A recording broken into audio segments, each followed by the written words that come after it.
नमस्कार, माझं नाव विनय आणि माझ्या नव्या कोऱ्या यूट्यूब चॅनलमध्ये तुमचं स्वागत आहे। आज मी आलो आहे गुहागर या गावात आणि आपण घेणार आहोत वाडेश्वर दर्शन।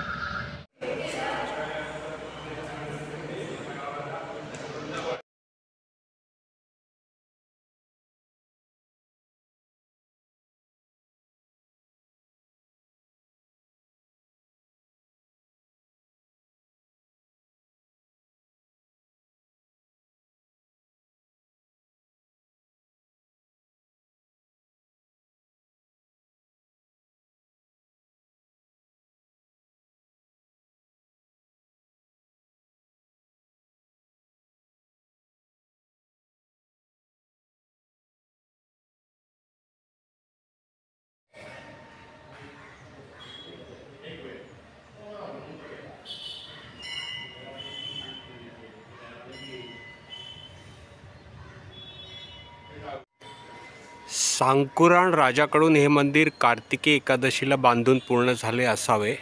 व्याडेश्वर महात्म्य नावाची पोथी आहे, त्या पोथीमध्ये या तीर्थक्षेत्राचं वर्णन आहे आणि हे शिवलिंग भगवान श्री परशुरामांच्या काळी व्याड मुनींनी स्थापन केले असून इसवी सन 280 म्हणजे अंदाजे 2000 वर्ष जुनं हे तीर्थक्षेत्र आहे।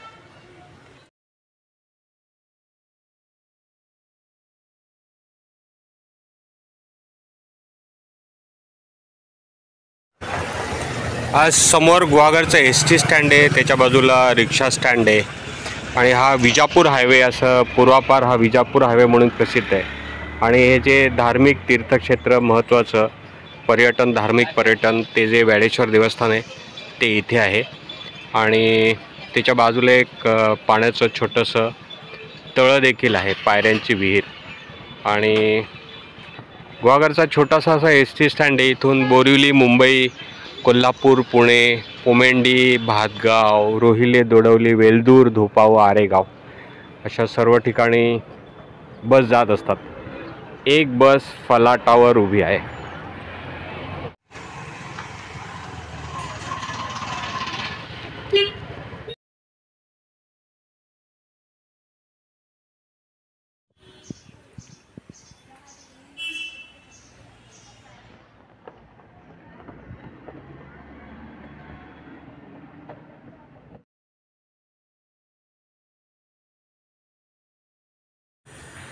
महाराष्ट्रातील धार्मिक पर्यटन स्थळांपैकी महत्त्वाचा अशा व्याडेश्वर या देवस्थानशी संबंधित हा व्लॉग मी इथेच संपवतोय।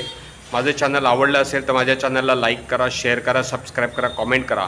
परत भेटू पुन्हा एका नवीन व्लॉगमध्ये। तोपर्यंत बाय बाय, टेक केअर। आणि पुढच्या काही महिन्यांमध्ये इथे पार्किंगची व्यवस्था होणार आहे आणि कॅन्टीन होणार आहे आणि लोकांसाठी राहण्याची व्यवस्थासुद्धा करण्याचा मानस आहे व्याडेश्वर देवस्थानचा। माझ्या मागे जे आहे ते लक्ष्मीनारायण देवस्थान आहे, जे व्याडेश्वर मंदिराच्या बाजूला आहे। पण या मंदिरासंबंधी माहिती परत कुठल्या तरी एका व्हिडिओमध्ये।